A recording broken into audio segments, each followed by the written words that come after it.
चलिए बैठ जाइए बहुत बढ़िया से आप सभी बच्चे।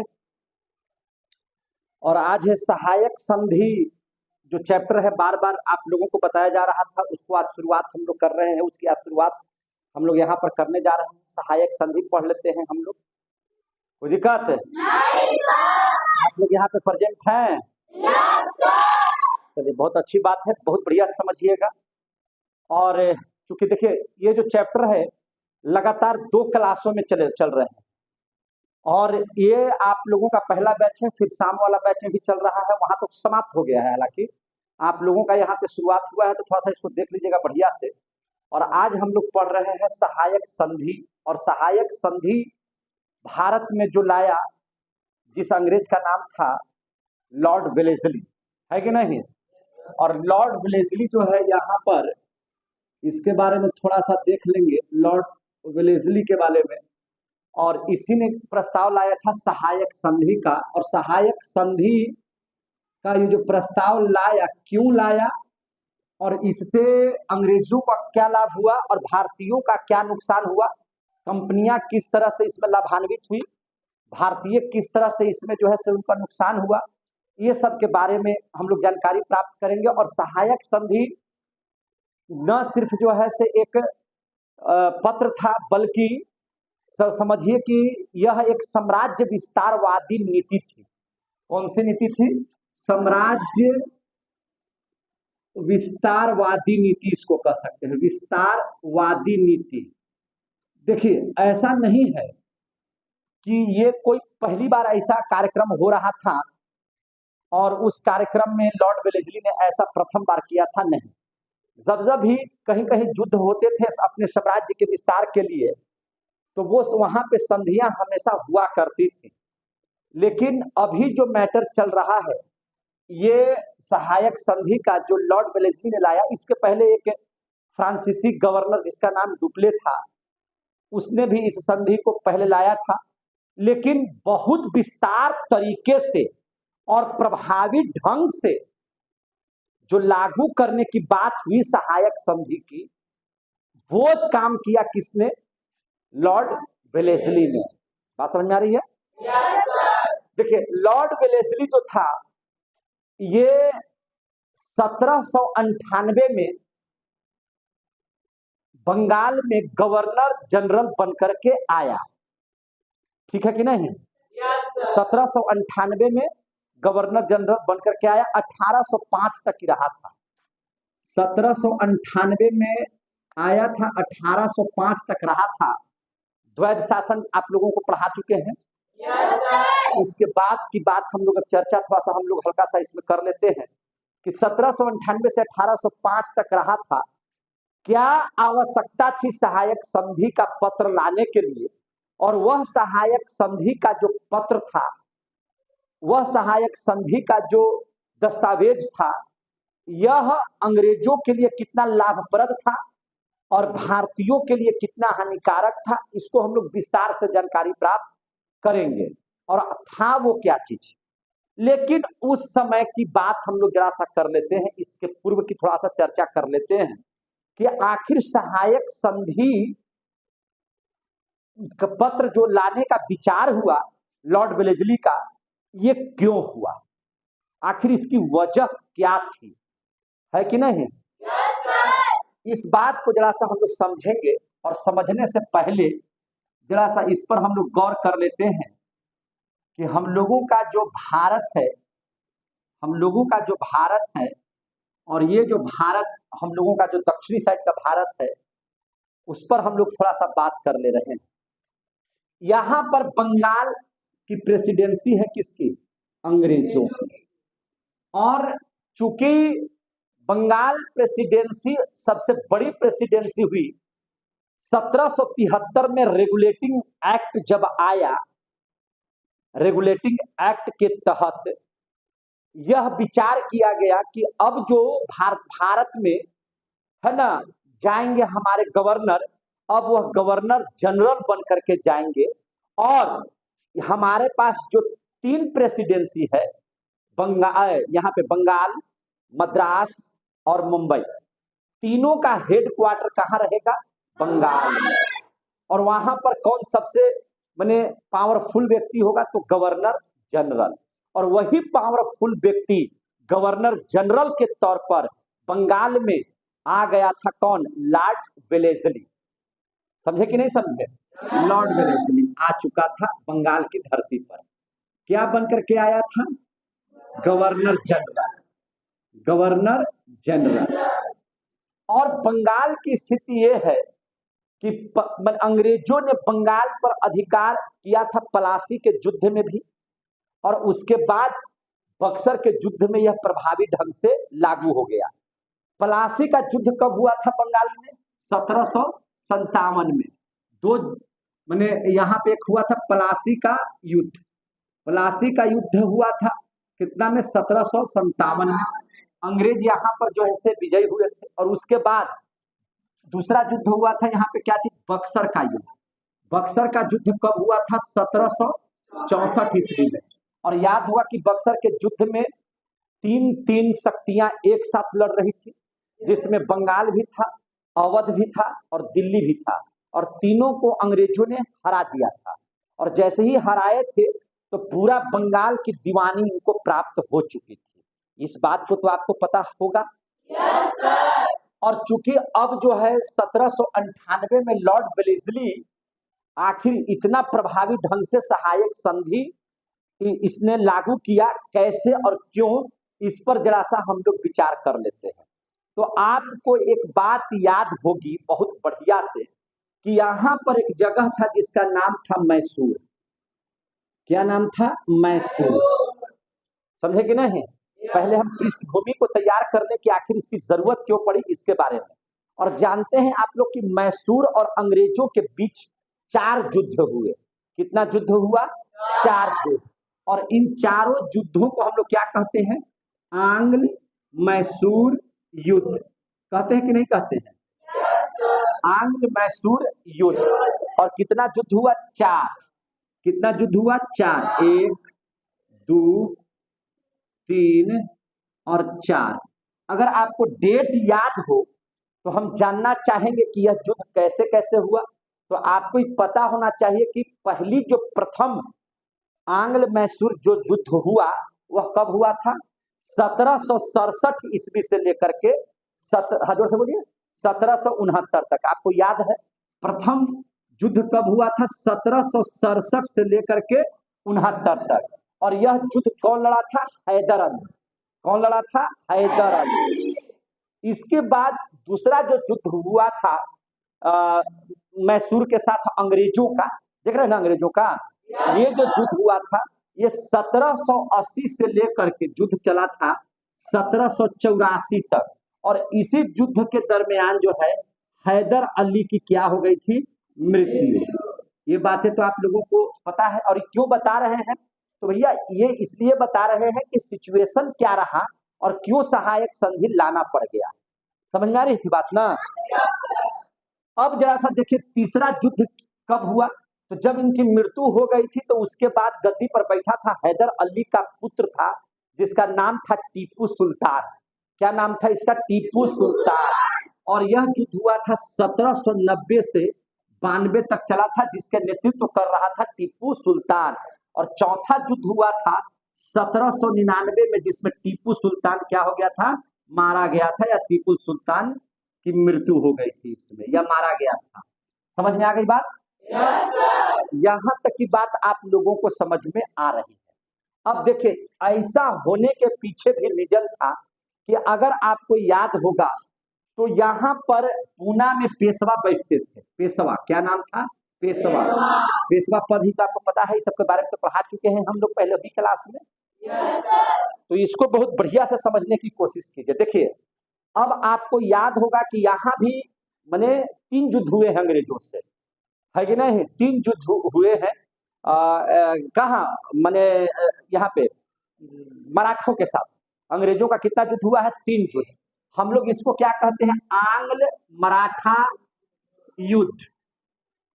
आंग्ल मराठा युद्ध जो प्रथम युद्ध हुआ था, तो उस प्रथम युद्ध का अगर आपको डेट तारीख याद है तो आपको बता दें कि 1775 से में शुरू हुआ था और 82 तक यह युद्ध चला था।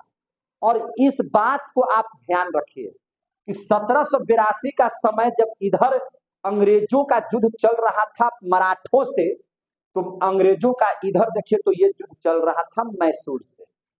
यानी कि उस समय अंग्रेज कितने युद्ध लड़ रहे थे? 2। एक लड़ रहे थे किसके साथ? मराठों के साथ। और दूसरा युद्ध लड़ रहे थे किसके साथ? मैसूर के साथ। देखिए यहाँ पे 1782, 75 से 82, यहाँ देखिए 80 से 84, तब 82 तो 80-84 के बीच में आना जाएगा।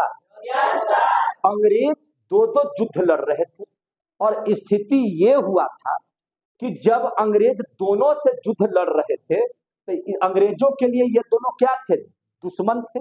और ये दुश्मन एक हो गए और एक होकर के लड़ाई लड़ी। अब इस स्थिति में अंग्रेज धीरे धीरे यहाँ पे डरना शुरू कर दिए थे, समझे कि नहीं? और इस स्थिति में अंग्रेजों ने इस बात को समझा कि हमारे पास उतनी सेना नहीं है कि हम दोनों से एक बार में युद्ध लड़ाई लड़ सकते हैं। आ रहा है समझ में? तो तुरंत इसने एक संधि किया था यहाँ पर, जिस संधि का नाम था सालबाई की संधि। क्या नाम था इसका? सालबाई की संधि। कहानी तो याद भी आ रहा होगा सब धीरे धीरे। सालबाई की संधि हुई थी और सालबाई की संधि जैसे ही हुई 82 में युद्ध जब समाप्त हो गया मराठों के साथ, प्रथम युद्ध जब समाप्त हो गया मराठों के साथ, तो सालबाई की जब संधि हुई तो अब संधि में तो ये बातें रखी गई कि अब अंग्रेज और मराठे आपस में युद्ध नहीं लड़ेंगे, और अंग्रेज अगर दूसरे से लड़ाई भी लड़ते हैं तो उसके खिलाफ में मराठे उसकी मदद नहीं करेंगे। ये बात तो हो गई सालबाई की संधि। और इस स्थिति में जब यहाँ पर मराठों के साथ संधि हो गई तो क्या अब मराठा मैसूर को साथ देगा? नहीं देगा। देगा साथ? नहीं देगा। अब ये आप लोग समझ में आ रही है बात सबको?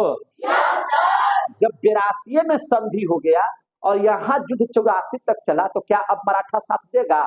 नहीं देगा।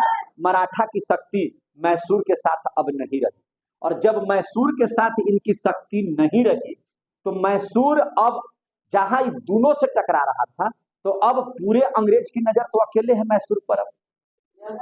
अब अंग्रेज पर बहुत मने ये है आराम से यहाँ पे आक्रमण कर सकता था, लेकिन टीपू सुल्तान देखिए यहाँ पर, टीपू सुल्तान है कि नहीं, बहुत तेज था ये और बहुत बुद्धिजीवी था, लेकिन अपने मने हैदर अली की तरह ये जो है से मैंने तोड़ फोड़ की नीति नहीं जानता था, मिलाने वाली नीति इसके पास नहीं था। लेकिन हैदर अली ने भी बहुत बहादुरी के साथ और बहुत चालाकी के साथ अंग्रेजों के साथ जो है से लड़ाइयां लड़ी, है कि नहीं। और इस स्थिति में क्या हुआ था कि टीपू सुल्तान 1799 में मारा गया था। लेकिन इसके पहले की बात टीपू सुल्तान के बारे में हम थोड़ा सा जिक्र कर दे, या हम इसके पिछले क्लास में भी टीपू सुल्तान मैसूर युद्ध में हम पढ़ाए होंगे तो जिक्र किए होंगे कि टीपू सुल्तान वह भारतीय था जिसके दिमाग में पहली बार यह आया था कि जिस तरह से बाहर से आए हुए फ्रांस, डच है ना, या अंग्रेजी कंपनियां आकर के यहाँ पे व्यापार कर सकती है, तो क्या हम लोग भी व्यापार इन माने विदेशों में नहीं कर सकते हैं। और इस बात के लिए वह जो है से फ्रांस वगैरह जाता था, है ना, और वहां पे नेपोलियन वगैरह से है ना इसकी मित्रता थी और नेपोलियन से बातचीत करता था, वहां का कुछ हथियार वगैरह भी खरीद बिक्री करता था, और कुछ न कुछ जो है ना भारत की तरक्की के लिए हमेशा योगदान देता था, ये है कि नहीं। और चूंकि इसके अंतर्गत में मालाबार तट आता था और अंग्रेज किसी भी चीज के लिए चाहते थे कि हमको मालाबार तट चाहिए ताकि हम व्यापार को और बढ़ा सके। क्या यही ना सच्चाई थी? अब यहाँ पर टीपू सुल्तान जो है बड़ी चालाकी के साथ जब सबसे मित्रता कर रहा था तो इस बात का भय था किसको? अंग्रेजों को। अब यहाँ पर एक थोड़ा सा बात को रोकते हैं और जरा सा विदेशों पर हम लोग चर्चा कर लेते हैं, विदेशी मामलों पर थोड़ा सा चर्चा कर लेते हैं। यूरोप के 2 देश, एक का नाम ब्रिटेन और दूसरे का नाम फ्रांस, और दोनों के बीच में हमेशा 36 का आंकड़ा रहता था। दोनों हमेशा आपस में क्या होते थे? लड़ते रहते थे।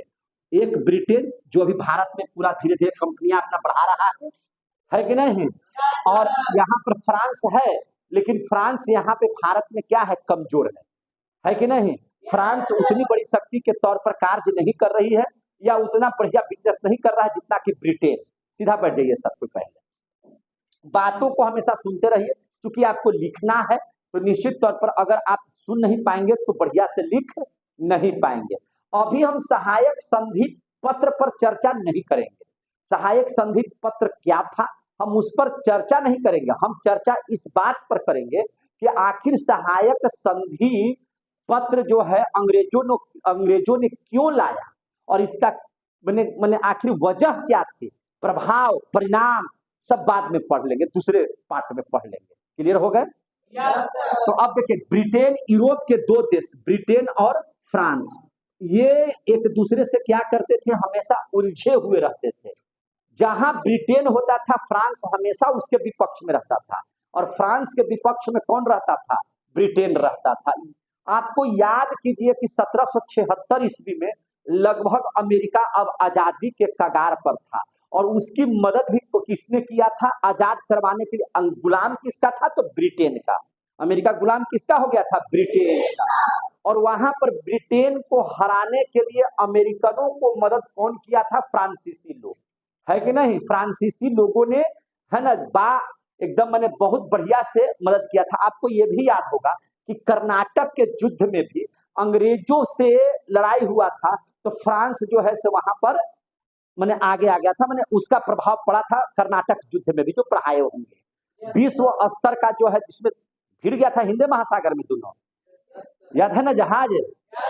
तो वो सब कहानी हम बता चुके हैं, फिर से उसको नहीं पढ़ाना चाहते हैं। अगर ज्यादा इच्छा होगा तो कर्नाटक का युद्ध मेरा वीडियो में डाला हुआ है, उसको आप देख सकते हैं, बढ़िया से आप उसका जानकारी ले सकते हैं।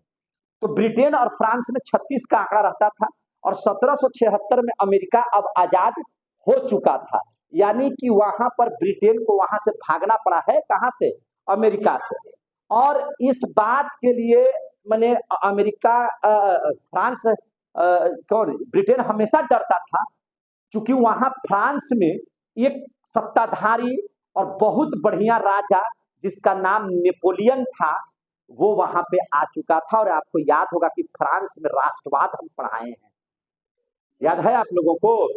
और फ्रांस में जब राष्ट्रवाद पढ़ाए हैं तो उसमें हम नेपोलियन बोनापार्ट का नाम लिए हैं, और हम बताए हैं कि उसकी शक्ति इतनी बढ़ रही थी और इतना बढ़िया काम कर रहा था। वह एक सैनिक के तौर पर फ्रांस में एक सैनिक था, है ना, और राष्ट्रवाद का झंडा उठा करके जब वो चला और इसकी जो बातों से प्रभावित होकर के फ्रांस के लोगों ने इसे गद्दी पर बैठाया, और नेपोलियन ने अपने किए गए वादों को अक्षरशः पालन करने के लिए, है ना, जी तोड़ मेहनत कर रहा था। और इसकी शक्ति इतनी ज्यादा हो रही थी कि फ्रांस तो फ्रांस, उसके आसपास के क्षेत्रों को तो वह जीत ही रहा था।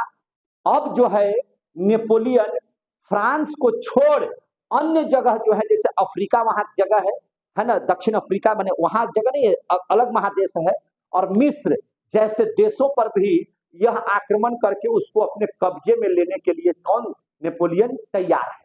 और नेपोलियन के इस प्रभाव को देख करके, नेपोलियन के इस शक्ति को देख करके, नेपोलियन के इस राष्ट्रवादिता को देख करके सबसे ज्यादा अगर भय है तो किसको भय है, ब्रिटेन। सबसे ज्यादा भय किसको है, ब्रिटेन। और वह नेपोलियन जिससे ब्रिटेन को भय है, उसकी दोस्ती किससे है, टीपू सुल्तान से। कहानी तो समझ में आ रही होगी, कहानी तो समझ में आ रही होगी। फ्रांस में जो नेपोलियन है वह एक ऐसा राजा है जो ताकतवर के साथ साथ बुद्धिमान भी है कि नहीं। और वह इतनी बड़ी शक्ति के तौर पर पूरे यूरोप में है कि यूरोप तो यूरोप, इसके अलावा मिस्र वगैरह भी जो है, मैंने आपको फ्रांस के अलावा मिस्र जो है या दक्षिण अफ्रीका के कुछ देश हैं, इसके भय से या इसके विचारधारा से कह सकते हैं, है ना, भयभीत है, समझे कि नहीं। और उसी यूरोप में कौन है, ब्रिटेन। और ब्रिटेन भी अब फ्रांस के नेपोलियन से क्या है, भयभीत है। ब्रिटेन को इस बात का डर है कि अगर फ्रांसीसी यानी कि नेपोलियन आ गया तो हमको जिस तरह से ब्रिटेन में अमेरिका में खदेड़ दिया था, वैसे ही हम भारत में भी खदड़ा जाएंगे। और क्योंकि टीपू सुल्तान की दोस्ती किससे है? वही नेपोलियन से है, जो अभी बहुत बड़ी शक्ति के तौर पर फ्रांस में है। आ गया समझ में? किसी तरह से टीपू सुल्तान को समाप्त करना अंग्रेजों के लिए बहुत जरूरी हो चुका था। और याद रखिए, आप अगर इस बात को नहीं जानते हैं तो एक बात मैं स्पष्ट तौर से आप सभी बच्चों को बता दूं कि अगर टीपू सुल्तान 1799 में नहीं मरता, अगर उसको नहीं मारा जाता, अगर टीपू सुल्तान अगर नहीं मरते, तो अंग्रेज शायद 1857 में जो हम लोग पहली क्रांति पढ़ते हैं, उससे पहले ही टीपू सुल्तान अंग्रेजों को खदेड़ देता। क्योंकि वह नेपोलियन के साथ दोस्ती इसीलिए किया था कि नेपोलियन का जब साथ मिल जाएगा और भारतीय कुछ उसका साथ दे देते तो यहां से ब्रिटेन की कंपनी भारत छोड़ करके भाग जाती। ठीक उसी प्रकार से, जिस प्रकार से है ना, फ्रांस के डर से अमेरिका छोड़ देना पड़ा, किसको? अंग्रेजों को। आ गया समझ में? तो टीपू सुल्तान को हम लोग यहीं से नमन कर लेते हैं, एक बार ताली बजा करके आप लोग है कि नहीं?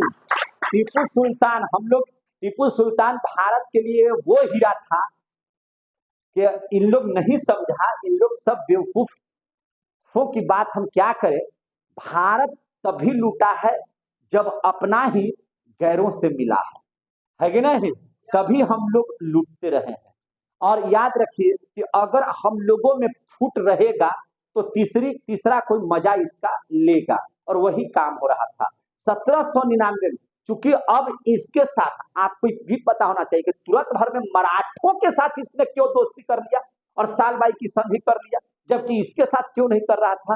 तो यह राष्ट्रवाद के प्रति, राष्ट्र के प्रति यह समर्पित था टीपू सुल्तान, है कि नहीं? वह अंग्रेजों के सामने झुकना नहीं जानता था, वह अंग्रेजों से टक्कर लेना जानता था टीपू सुल्तान। समझ में आ रही है बात ना? लेकिन इन लोग क्या था, सब बलडमरू टाइप के था। इस सब तभी ना बाजीराव द्वितीय भागा था, जाकर के मिला था, तो इससे भी सहायक संधि हुआ है, बताए थे ना आपको। इन लोगों ने इसका साथ टीपू सुल्तान का दिया नहीं, अकेले टीपू सुल्तान छेका गया, मैंने चारों तरफ से इसको घेर लिया गया। किसी भी भारतीय राजवाड़ों ने इनका साथ नहीं दिया। वस्तु स्थिति ये हो गई कि अकेले पड़ने के बाद अंग्रेजों के हत्थे चढ़ गए और इनकी हत्या कर दी गई थी। तो टीपू सुल्तान की मौत हुई, अंग्रेजों को फायदा हो गया। वहां पर अंग्रेजों का फायदा क्या हुआ कि टीपू सुल्तान के मरते ही भारत का कनेक्शन फ्रांस से कट गया। भारत का जुड़ाव कहां से कट गया? फ्रांस से। पहली बात समझ में आ रही है कि नहीं? और टीपू सुल्तान को चाहता था इसलिए मरवाना भी अंग्रेज कि अगर ये रहेगा तो निश्चित तौर पर यह नेपोलियन को बुला ही लेगा, और नेपोलियन जैसे ही आएगा वो हमको तबाह कर ही देगा, अमेरिका की तरह हमको तबाह कर ही देगा। इसलिए वह चाहता था कि टीपू सुल्तान किसी भी स्थिति में, है ना, अब यहाँ पर नहीं रहे। तो टीपू सुल्तान का जाना इस बात के लिए तय करता है कि अगर टीपू सुल्तान होते तो भारत शायद इतना दिन अंग्रेजों का गुलाम नहीं होता। क्योंकि अभी अंग्रेज हम लोगों पर गुलामी नहीं कर रहे हैं, अभी हम लोग अंग्रेजों का गुलाम नहीं हुए हैं। अभी तो वह अपना पैर पसार रहा है, अभी तो वह व्यापार कर रहा है। देख रहे हैं कि नहीं देख रहे हैं? वह सिर्फ व्यापार करने के लिए काम कर रहा है। अगर और टीपू सुल्तान के दिमाग में इस बात को तय कर लिया था कि अभी इसको अगर कबार देंगे, है कि नहीं, अगर अभी ही इसकी विदाई कर देंगे तो फिर तो हम निश्चिंत हो जाएंगे। क्योंकि व्यापार करने के लिए तो हम तो तुरंत यूरोपीय देशों से और अफ्रीका देशों से हमने समझौता कर ही लिया है कि नहीं? चूंकि वह व्यापार शुरू कर चुका था टीपू सुल्तान, है कि नहीं? तो भारत मैंने टीपू सुल्तान की बहुत बड़ी सोच थी, और टीपू सुल्तान का जाना भारत के लिए अफसोस ही नहीं है, एक बहुत बड़ी क्षति हुई है हम लोगों की। समझ में आ गया कि नहीं आ गया? तो टीपू सुल्तान तुम्हारा जाना हमेशा ही हम लोगों को याद रहेगा। आप सच्चे देशभक्त थे, आपको बिट्टू सर सलाम करता, टीपू सुल्तान को सलाम करता है नहीं? अब यहाँ से बात चले, पहली बात तो ये हो गया। अब दूसरी बात पर गौर कर ले। लॉर्ड वेलेस्ली ने इस बात को भी सोचा, क्योंकि देखिए 1799 में टीपू सुल्तान मरा है और 1798 में लॉर्ड वेलेस्ली आ चुका है। समझ में आ रही है कि नहीं? लॉर्ड वेलेस्ली का भारत में आगमन कब हो गया है? 1798 में। आई मरा कब है? 1799 में। क्लियर हो गए? एक बात से तो निश्चिंत हो गया कि अब नेपोलियन से कोई भी भारतीय मिलने वाले नहीं है। इस बात से वह निश्चिंत हो गया कि अब हमको नेपोलियन से कोई भय नहीं रखना है। दूसरी बात, फिर भी सोच लिया इसने कि लॉर्ड वेलेस्ली ने सोचा कि लड़ाई करने पर खर्च ज्यादा होता है, लड़ाई लड़ने से खर्च क्या होता है? ज्यादा, और लड़ने में भार भी पड़ता है, सैनिक भी मारे जाते हैं, खर्च भी ज्यादा होता है। और हम आए हैं ब्रिटेन में, ब्रिटेन से यहाँ आए हैं व्यापार करने के लिए, हम कब्जा कुब्जी करने नहीं आए हैं, हम ज्यादा से ज्यादा पैसा कमाने आए हैं। बात समझ आ रही है ना? हमको चाहिए व्यापार, बढ़िया से पूछिए, हमको चाहिए क्या चीज? व्यापार, हमको चाहिए पैसा, हमको चाहिए हर अन्य वो चीज जो ये सत्ता की लड़ाई में हम क्यों पड़े। तो इसने सोचा कि क्यों ना सभी देशों से, सभी राज्यों से, है ना, हम लोग क्या करें? मित्रवत व्यवहार करें, ऐसा कुछ योजना बनाया जाए कि हमें लड़ना भी ना पड़े और हम अपना व्यापार भी आगे बढ़ा लें। यह सोच थी उसकी। तब उसने कहा कि हमको बिना लड़े, हमको बिना लड़े क्या करना पड़े? साम्राज्य विस्तार के साथ साथ हमारी कंपनी को फायदा कैसे होगा, यह उसकी सोच थी। और तभी उसने इस सोच को प्रबलित किया और डुप्ले के जो फ्रांसीसी जो गवर्नर था उसकी बात को ये बहुत कस के लागू कर दिया और उसको प्रभावी बना दिया। संधियां पहले भी होती थी, है कि नहीं? लेकिन इसने जो संधि किया वह बिना लड़े झगड़े पूरे भारत को इस पत्र के माध्यम से गुलाम बनाने वाली राजनीति कर दिया। इसको भी, अंग्रेजों को भी इस बात का पता नहीं था कि इसका फायदा हमको इतना होगा। द्वैध शासन में आप देखे थे ना कि कैसे क्या हुआ था से, याद है ना? अब देखिए, जब लॉर्ड वेलेस्ली ने यह बात सोचा कि सबसे पहले अगर मान के चलिए कि अगर हम सबसे अगर मित्रता कर लेते हैं, सबको हम अपने साथ मिला लेते हैं, तो निश्चित तौर पर अगर हमसे, चूंकि देखिए इस बात का भय था, व्यापार जब भी हो रहा था तो व्यापार तो जब भी होता तो इसी तट से होता, या कोई भी बाहरी यूरोपीय व्यक्ति अगर यहाँ से प्रवेश करता तो इसी माध्यम से प्रवेश करता। बात समझ आ रही ना? तो अगर इधर के लोग हमारे साथ हो जाए तब तो बाहरी यूरोपियों से लड़ने के लिए ये हम लोगों का साथ देंगे, अंग्रेजों का इन लोग क्या करेंगे? साथ देंगे। यह बात का दिमाग में उसकी बात चल रही थी और तब उसने एक सहायक पत्र का निर्माण किया, सहायक संधि का प्रस्ताव भेजा। सहायक संधि में क्या क्या बात हुई ये पार्ट 2 में हम पढ़ाएंगे, या उसका हम वीडियो ऑलरेडी दूसरे क्लास का हम डाल चुके हैं, समझे कि नहीं? अगर आप पढ़ना चाहते हैं तो वहां से भी पढ़ सकते हैं, और नहीं पढ़ना चाहते हैं तो आगे की क्लास हम कल कर देंगे। लेकिन अभी सबसे पहले इस बात को जान लीजिए कि सहायक संधि से, सहायक संधि में जो मिलने वाले प्रांत थे वो कौन कौन प्रांत थे, और संधि में मुख्य रूप से यही बात था कि या तो आप मेरे मित्र बनिए, और मित्र जब नहीं बनिएगा तो हम आपसे लड़ाई लड़ेंगे, आप लड़ाई हमसे जीतिए, समझे कि नहीं? और चूंकि जब आप देख सकते हैं कि बंगाल में एक बार में 3-3 प्रांत मिल करके लड़े और तब भी वे अंग्रेजों को नहीं हरा पाए, तो निश्चित तौर पर जो सिंगल प्रांत होगा, क्योंकि सारे प्रांत एक दूसरे से श्रेष्ठ बनने के लिए आपस में हमेशा लड़ाई झगड़ा करते रहते थे, तो कोई किसी का साथ देने के लिए तैयार नहीं था। अब स्थिति ये थी कि जब लोगों ने देखा कि अंग्रेजों ने जब 3-3 शक्ति को एक बार में हरा दिया, तो हम तो उसके सामने बच्चा है ना, हमको तो वो तुरंत हरा देगा। समझ में आ रही है बात? हमको तो वो तुरंत हरा देगा।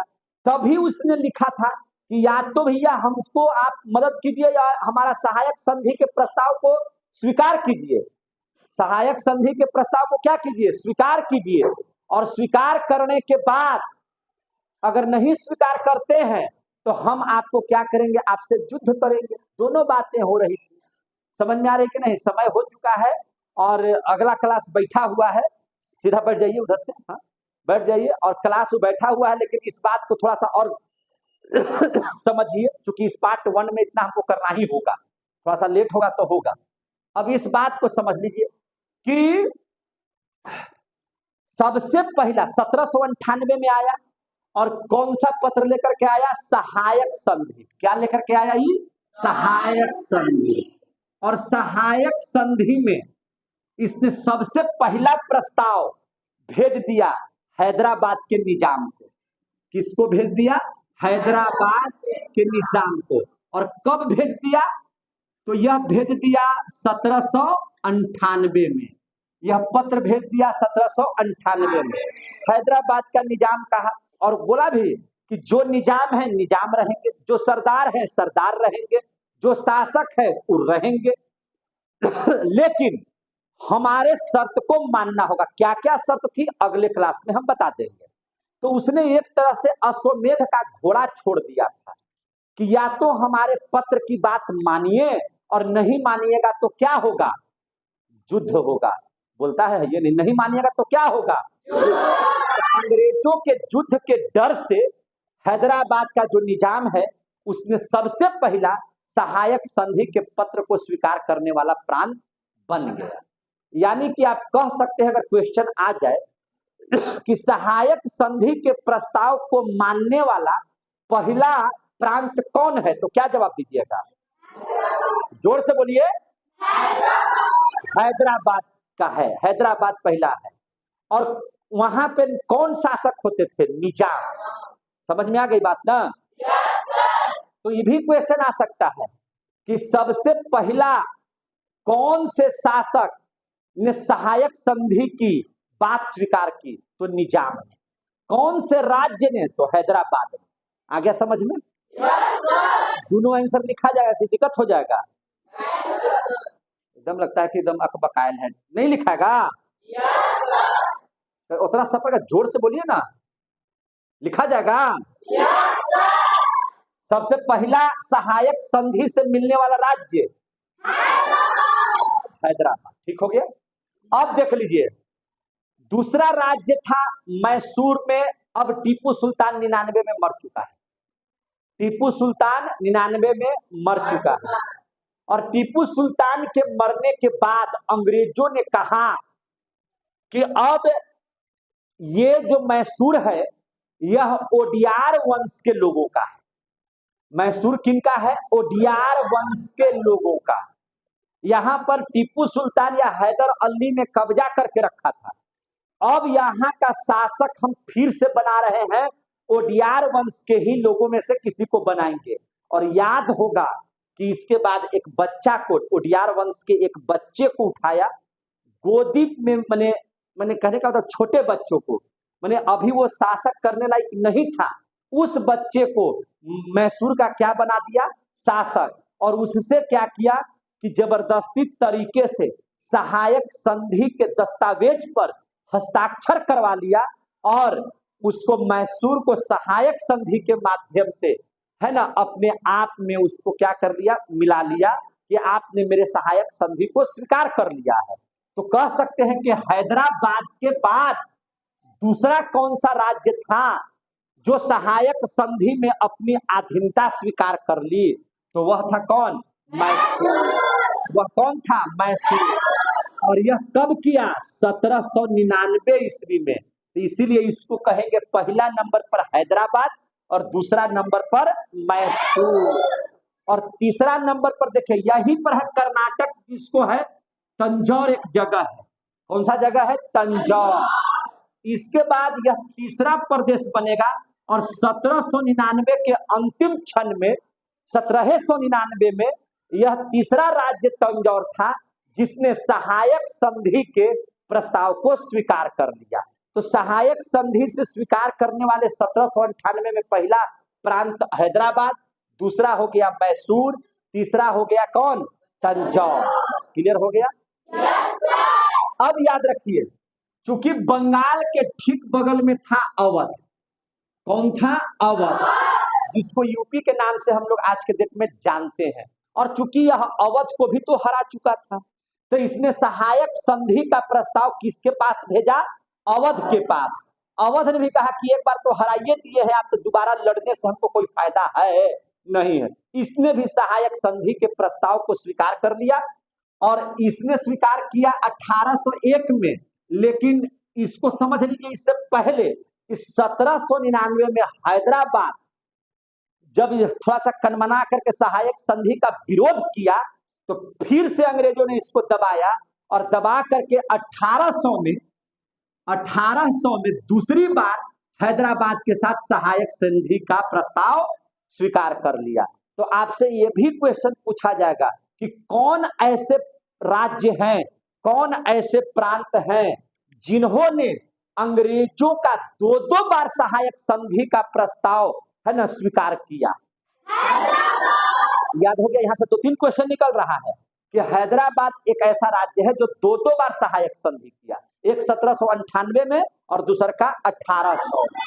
क्लियर होगा? सबसे पहला भी यही और 2 बार भी करने वाला यही। इसीलिए इसमें हम नंबर न दे करके हम डायरेक्ट 3 के बाद यहाँ 4 कर दिए। 3 के बाद यहाँ क्या कर दिए? 4। 1800 के बाद 1801 में कौन किया? अवध। कौन किया? अवध। और याद है कि 1802 में यही पेशवा 1802 में यानी कि दूसरी लड़ाई में यह भाग करके, चूंकि इसने हत्या कर दिया था किसको? जसवंत होलकर के भाई को, है ना। कौन कौन मिलकर के? सिंधिया और कौन? बाजीराव द्वितीय, है कि नहीं? बाजीराव द्वितीय और कौन? सिंधिया, है ना, दौलतराव सिंधिया। इन दोनों ने क्या किया था? साजिश के तहत जसवंत होलकर के भाई की क्या कर दिया था? हत्या। और उसके आक्रमण के डर से जब चढ़ाई किया, जसवंत होलकर ने चढ़ाई जब कर दिया, तो डर करके कहां भाग गया था? अंग्रेज के पास। और अंग्रेज ने कहा था कि हम आपकी सहायता करेंगे। कब? जब आप हमारी सहायक संधि को स्वीकार कीजिएगा तब। आ रहा समझ में? तो 1802 में सिर्फ पूरे मराठों ने नहीं, सिर्फ पेशवा ने सहायक संधि का प्रस्ताव स्वीकार कर लिया था। याद हो गया? अब तो ये तरह से ये कैवा हो जाएगा? चौथा के बाद पांचवा, चौथा के बाद पांचवा। और याद है कि सभी मराठे आपस में टूट चुके हैं, सभी एक दूसरे के जान के पीछे पड़े हुए हैं। चूंकि इसकी जो बाजीराव द्वितीय की जो कर्मात की वजह से सभी आपस में फूट चुके हैं। समझ में आ रही है बात? तो 1802 के बाद, इसके बाद आपको नागपुर में बैठा हुआ था भोसले। कौन बैठा हुआ था? भोसले। भोसले जो सरदार है, इसको भी क्या किया कि आओ आओ हमसे मिलो। और इसने क्या कहा? छठा ऐसा ही प्रांत है जो 1803 ईस्वी में, 1803 ईस्वी में सहायक संधि को क्या कर लिया? स्वीकार कर लिया। और यहां पर है सिंधिया।